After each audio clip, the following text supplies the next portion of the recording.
না চাওক, আজি আমি অসম জাতীয়তাবাদী যুৱ ছাত্ৰ পৰিষদ বুটুমি আঞ্চলিক সমিতিয়ে আমি তিনিচুকীয়া দুলীয়াজান সংযোগী ঘাইপথ দুখনতীয়া ঘাইপথ আমি অৱৰোধ কৰিছো।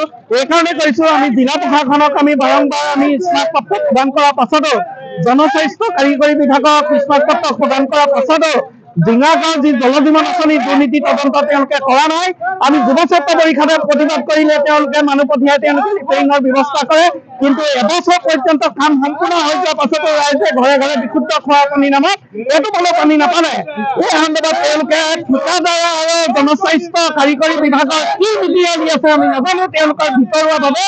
আৰু ইয়াত ৰাইজে পানী পোৱা নাই, তেওঁলোকে কাগজে পত্ৰে সকলোবোৰ ঠিকে ঠাকে আছে, কিন্তু ঠিকে ঠাকে থকা পাছত ৰাইজে কিয় পানী আজি এবছৰে পোৱা নাই।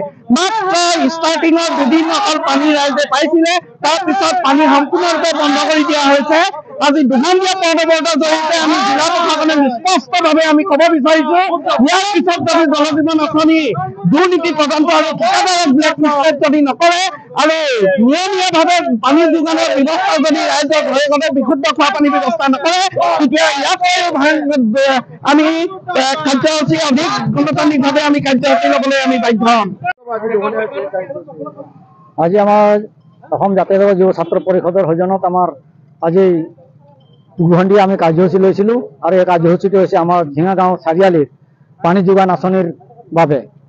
আমি ইতিমধ্যে আজি প্ৰায় 1.5-2 বছৰ ধৰি পানী যোগানৰ আঁচনিৰ নামত যিখিনি ভেকু ভাওনা দেখুৱাই আছে, গাঁৱৰ মানুহক অকৰা বনাই আছে, সেই তুলনাত ট্ৰেক্টৰ চেক্টৰ আনি ইঞ্জিনিয়াৰ অফিচাৰ কোনোবা ঠিকাদাৰ দুনিয়া ভৰৰ দালালগিৰিখিনি আহি কিনে পানী আঁচনি দিম বুলি নলা চলা খান্দি মেলি গোটেই পাইপ চাপ বহোৱাৰ উপৰিও জেগাই জেগাই যিখিনি শকত পাইপ বহুৱাইছিলে সেই জেগা জেগা ফুটি পানী ওলাই আহিছে।